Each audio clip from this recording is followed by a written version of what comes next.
Hello every one.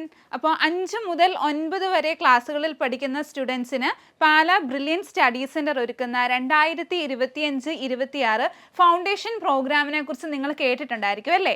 Okay, അപ്പോൾ ഈ foundation പ്രോഗ്രാമിലേക്കുള്ള offline screening test നമ്മൾ നടത്താൻ തീരുമാനിച്ചിരിക്കുന്നത് ഈ വരുന്ന സെപ്റ്റംബർ 29-നാണ്. അതുപോലെ തന്നെ ഈ പ്രോഗ്രാമിലേക്കുള്ള ഓൺലൈൻ സ്ക്രീനിങ് ടെസ്റ്റ് നമ്മൾ നടത്താൻ തീരുമാനിച്ചിരിക്കുന്നത് ഒക്ടോബർ 27-നാണ്. ഓക്കെ, സോ നിങ്ങൾക്ക് നിങ്ങളുടെ ചെറിയ ക്ലാസ്സുകളിൽ നിന്ന് തന്നെ എഞ്ചിനീയറിംഗ്, മെഡിസിൻ എന്നുള്ള സ്വപ്നങ്ങളൊക്കെ നിങ്ങൾ കണ്ടു തുടങ്ങിയിട്ടുണ്ടായിരിക്കും അല്ലേ?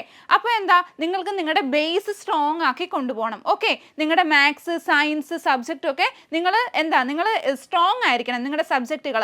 അപ്പോൾ ചെറിയ ക്ലാസ്സുകളിൽ നിന്ന് തന്നെ നിങ്ങൾക്ക് നിങ്ങളുടെ മാത്സ്, സയൻസ് സബ്ജക്റ്റൊക്കെ സ്ട്രോങ് ആക്കി നിങ്ങൾക്ക് നല്ലൊരു അടിത്തറ പാകി നിങ്ങളുടെ എൻട്രൻസ് സ്വപ്നങ്ങളെ സാക്ഷാത്കരിക്കാൻ ഈ ഫൗണ്ടേഷൻ ആൻഡ് ഇൻ്റഗ്രേറ്റഡ് പ്രോഗ്രാം നിങ്ങളെ സഹായിക്കും. സോ ഇപ്പോൾ 5ാം ക്ലാസ്സിൽ പഠിച്ചുകൊണ്ടിരിക്കുകയും അടുത്ത വർഷം 6th സ്റ്റാൻഡേർഡ് ഫൗണ്ടേഷൻ ക്ലാസ്സിൽ ജോയിൻ ചെയ്യാൻ ആഗ്രഹിക്കുകയും ചെയ്യുന്ന സ്റ്റുഡൻസിനായിട്ടുള്ള ബയോളജി ടെസ്റ്റിൻ്റെ മെയിൻ ഫോക്കസ് ഏരിയ, സ്ക്രീനിങ് ടെസ്റ്റിൻ്റെ മെയിൻ ഫോക്കസ് ഏരിയ ആണ് ഇപ്പോൾ നിങ്ങളെ ഇവിടെ പരിചയപ്പെടുത്തുന്നത്. സോ ഫസ്റ്റ് ഫുഡ് ചെയിൻ എന്താണെന്ന് അറിയുന്നതിന് മുമ്പ് എക്കോസിസ്റ്റം എന്ന കൺസെപ്റ്റ് നിങ്ങൾ മനസ്സിലാക്കിയിരിക്കണം. എക്കോസിസ്റ്റം എന്താണ്, അതിൻ്റെ ഫങ്ഷൻ എന്താണെന്ന് അറിയണം. അപ്പോൾ ഇക്കോസിസ്റ്റം എന്താണെന്ന് മനസ്സിലാക്കുക. അതുപോലെ തന്നെ ഫുഡ് ചെയിൻ എന്താണെന്ന് അറിയുന്നതിനോടൊപ്പം ഫുഡ് വെബ് എന്താണെന്നും കൂടി അറിയുക. ദെൻ ഇക്കോസിസ്റ്റത്തിലെ പ്രൊഡ്യൂസേഴ്സ് ആരാണ്, കൺസ്യൂമേഴ്സ് ആരാണ്, ഡീകമ്പോസേഴ്സ് ആരാണ്, അവർക്കൊക്കെ ഇക്കോസിസ്റ്റത്തിലുള്ള റോൾ എന്താണെന്ന് മനസ്സിലാക്കി വെക്കുക. ദെൻ അടുത്തത് ഫുഡ് ആൻഡ് ഹാബിറ്റാറ്റിൽ ഹാബിറ്റാറ്റ് അഡാപ്റ്റേഷൻ. ഓരോ ഹാബിറ്റിലും അവിടെയുള്ള ഓർഗാനിസത്തിന് അഡാപ്റ്റ് ചെയ്യാൻ കുറേ അഡാപ്റ്റേഷൻസ് കാണും. ഓക്കെ, സോ ആ പർട്ടിക്കുലർ അഡാപ്റ്റേഷൻസ്, ഹാബിറ്റാറ്റ് അഡാപ്റ്റേഷൻസിനെ കുറിച്ച് നിങ്ങൾ അറിഞ്ഞിരിക്കുക.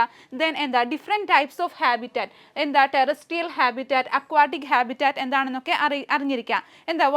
വാട്ടർ ഇൻവോൾവ്ഡ് ആയിട്ടുള്ള ഒരു ഹാബിറ്റാറ്റിനെ നമ്മൾ എന്ത് പറയും? അക്വാട്ടിക് ഹാബിറ്റാറ്റ് എന്ന് പറയും അല്ലേ? അതുപോലെ തന്നെ ലാൻഡ് ഹാബിറ്റാറ്റിനെ എന്ത് പറയും? ടെറസ്ട്രിയൽ ഹാബിറ്റാറ്റ് എന്ന് പറയും. അതൊക്കെ മനസ്സിലാക്കി വെക്കുക. ദെൻ ക്യാരക്ടറിസ്റ്റിക്സ് ഓഫ് ഓർഗാനിസത്തിൻ്റെ, ലിവിങ് ആയിട്ടുള്ള ഓർഗാനിസത്തിൻ്റെ ക്യാരക്ടേഴ്സ് എന്തൊക്കെയാണ്? ന്യൂട്രീഷൻ ഉണ്ട്, അവർക്ക് ന്യൂട്രീഷൻ ഉള്ള എബിലിറ്റി ഉണ്ട്, ഗ്രോത്ത് ഉണ്ട്, റെസ്പിറേഷൻ ഉണ്ട്, ദെൻ റിപ്രൊഡക്ഷൻ ഉണ്ട്, എക്സ്ക്രീഷൻ ഉണ്ട്, മൂവ്മെൻ്റ് ഉണ്ട്. ഈ ക്യാരക്ടേഴ്സൊക്കെ നിങ്ങൾ മനസ്സിലാക്കി വെക്കുക. ഈ ലിവിങ് ആയിട്ടുള്ള ഓർഗാനിസത്തിന് ഈ ക്യാരക്ടേഴ്സ് ഉണ്ടെന്നൊക്കെ നിങ്ങൾ അറിഞ്ഞിരിക്കുക. ദെൻ അടുത്തത് ഹ്യൂമൻ ഫുഡ് ഹാബിറ്റ്സ്. ഹ്യൂമൻസ് കഴിക്കുന്ന ഫുഡ് എന്ത് ടൈപ്പ് ഫുഡാണ്, അതുപോലെ തന്നെ ഏറ്റവും കൂടുതൽ നമ്മൾ കഴിക്കേണ്ട ഫുഡ് ഏതാണ്, നമ്മൾ ഏറ്റവും കൂടുതൽ കഴിക്കേണ്ടത്? നമ്മൾ ഫ്രൂട്ട്സ് ആൻഡ് വെജിറ്റബിൾസ് ആണ് ഏറ്റവും കൂടുതൽ കഴിക്കേണ്ടത്. ഓക്കെ, സോ നമ്മൾ എന്ത് ടൈപ്പ് ഫുഡ് കഴിക്കണം, ഈ ഫുഡിനകത്തുനിന്ന് നമുക്ക് ഏതൊക്കെ ന്യൂട്രിയൻസ് കിട്ടുന്നുണ്ടെന്നൊക്കെ നിങ്ങൾ അറിഞ്ഞിരിക്കുക. ദെൻ അടുത്തത് പ്രോട്ടീൻ, സ്റ്റാർച്ച് ആൻഡ് ഫാറ്റ്. ഇതിൻ്റെയൊക്കെ ഡിറ്റക്ഷൻ ടെക്സ്റ്റുകൾ, ഇവരുടെ പ്രസൻസിനെ നമുക്ക് എങ്ങനെ ഡിറ്റക്റ്റ് ചെയ്യാമെന്ന് നിങ്ങൾ പഠിച്ചിരിക്കുക. Then nutrient deficiency diseases.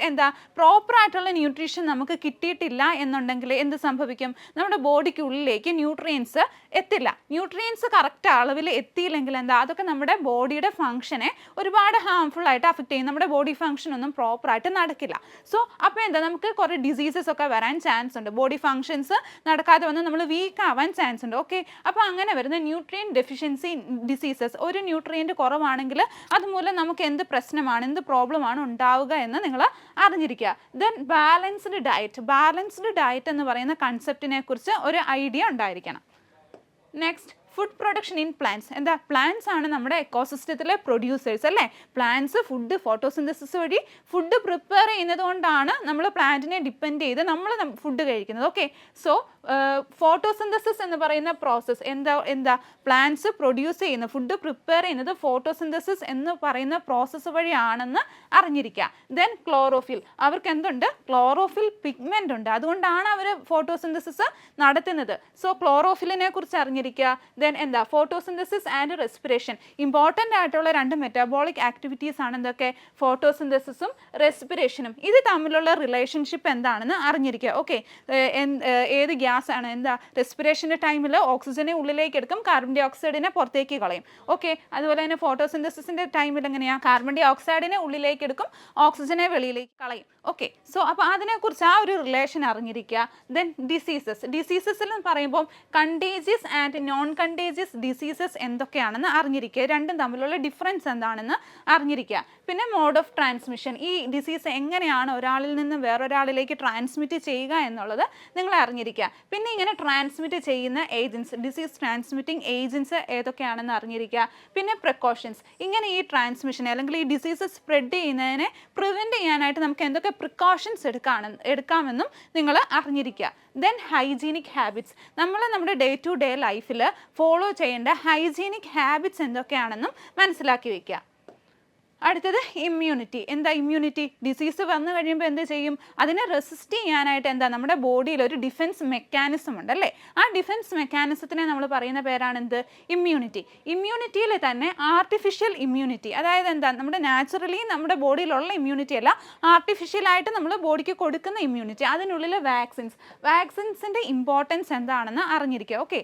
Then സീഡ്സിൻ്റെ കാര്യം പറയുമ്പോൾ എന്താ, സീഡ് എവിടെ ഉണ്ടാകുന്ന? ഒരു ഫ്രൂട്ടിനുള്ളിൽ നമുക്ക് സീഡ് കാണാം അല്ലേ? സീഡ് കാണാം. എന്തിനു വേണ്ടിയിട്ടാണ്? ഡിസ്പേഴ്സലിന് വേണ്ടിയിട്ട്, അല്ലെങ്കിൽ അടുത്ത പുതിയൊരു പ്ലാന്റ് ഫോം ചെയ്യാനായിട്ട് സീഡ് വേണം. ഓക്കെ.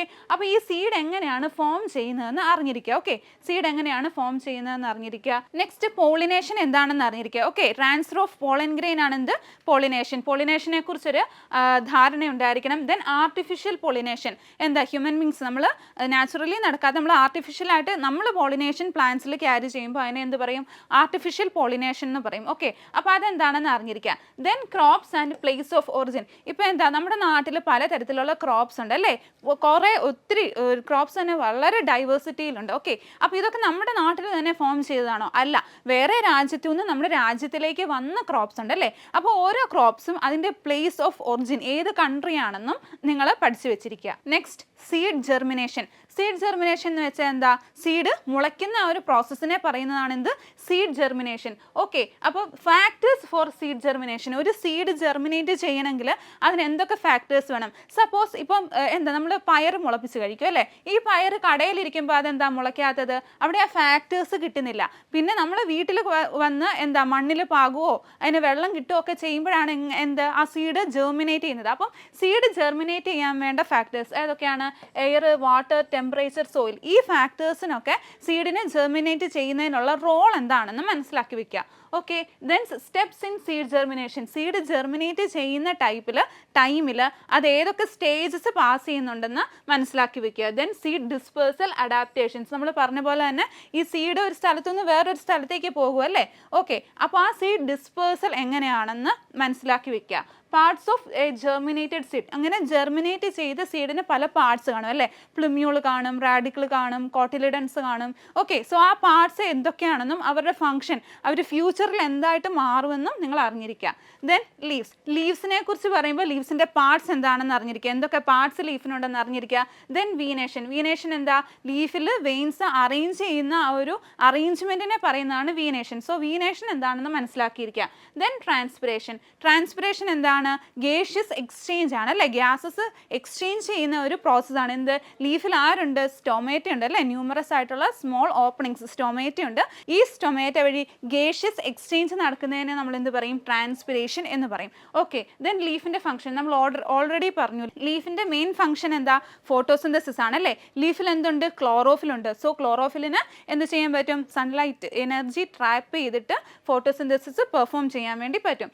അത് മനസ്സിലാക്കിയിരിക്കുക. അടുത്തത് റൂട്ട് സിസ്റ്റം. റൂട്ട് സിസ്റ്റത്തിൽ ടാപ്പ് റൂട്ട് എന്താണ്, ഫൈബ്രസ് റൂട്ട് എന്താണെന്നൊക്കെ മനസ്സിലാക്കിയിരിക്കുക. ദെൻ പ്രോപ്പ് റൂട്ട് എന്താണ്, സ്റ്റിൽറ്റ് റൂട്ട് എന്താണെന്ന് മനസ്സിലാക്കിയിരിക്കുക. Then specialised roots in mangroves എന്താ, ന്യൂമാറ്റോഫോസ് എന്താണെന്ന് അറിഞ്ഞിരിക്കുക. ഓക്കെ. ദെൻ നമ്മുടെ റൂട്ടിൻ്റെ മെയിൻ ആയിട്ടുള്ള ഒരു ഫംഗ്ഷൻ എന്താണ്? ഫുഡ് സ്റ്റോറേജ് ആണ് അല്ലേ. റൂട്ടിൽ ഫുഡിനെ സ്റ്റോർ ചെയ്ത് വെക്കും. ഫോട്ടോസിന്തസിസ് വഴി പ്രിപ്പയർ ചെയ്യുന്ന ഫുഡിന് എക്സസ് ആയിട്ടുള്ളതിനെ പ്ലാന്റ്സ് എന്തിൽ? റൂട്ടിൽ സ്റ്റോർ ചെയ്ത് വെക്കും. അപ്പോൾ ഫുഡ് സ്റ്റോറേജ് എന്ന് പറയുന്ന ഒരു ഫംഗ്ഷനും കൂടി റൂട്ടിനുണ്ടെന്ന് മനസ്സിലാക്കിയിരിക്കുക. ഓക്കെ. സോ അപ്പോൾ ഇത്രയാണ് എന്ത് ഇപ്പോൾ 5ാം ക്ലാസ്സിൽ പഠിച്ചുകൊണ്ടിരിക്കുകയും അടുത്ത വർഷം 6th സ്റ്റാൻഡേർഡിൻ്റെ ഫൗണ്ടേഷൻ ക്ലാസ്സിൽ ജോയിൻ ചെയ്യാൻ ആഗ്രഹിക്കുകയും ചെയ്യുന്ന സ്റ്റുഡൻസിനായിട്ടുള്ള ബയോളജിയുടെ ടെസ്റ്റിൻ്റെ മെയിൻ ആയിട്ടുള്ള ഫോക്കസ് ഏരിയ. ഓക്കെ. അപ്പോൾ ഈ പോർഷൻസ് ഒക്കെ നിങ്ങൾ നല്ല വൃത്തിക്ക് നോക്കുക. ഇതിൻ്റെയൊക്കെ ബേസ് എന്താണെന്ന്, ഓരോന്നൊക്കെ എന്താണെന്ന് അറിഞ്ഞിരിക്കുക. ബേസിക് ആയിട്ടുള്ള ഒരു ഐഡിയ എന്തായാലും ഉണ്ടായിരിക്കണം. ഓക്കെ. പിന്നെ നിങ്ങൾ മോക്ക് ടെസ്റ്റുകൾ അവൈലബിൾ ആണ്, അതൊക്കെ അറ്റൻഡ് ചെയ്ത് നോക്കുക. അപ്പോൾ നിങ്ങൾക്കൊരു ഐഡിയ കിട്ടും എങ്ങനെയാണ് ക്വസ്റ്റ്യൻസ് വരിക, എങ്ങനെ സ്പീഡിൽ ക്വസ്റ്റ്യൻസ് അറ്റൻഡ് ചെയ്യാം. ഓക്കെ, അങ്ങനത്തെ ഐഡിയ ഒക്കെ കിട്ടും. അപ്പോൾ നിങ്ങൾ നന്നായിട്ട് പ്രിപ്പയർ ചെയ്യുക. എല്ലാവർക്കും നല്ലൊരു വിജയം ആശംസിക്കുന്നു.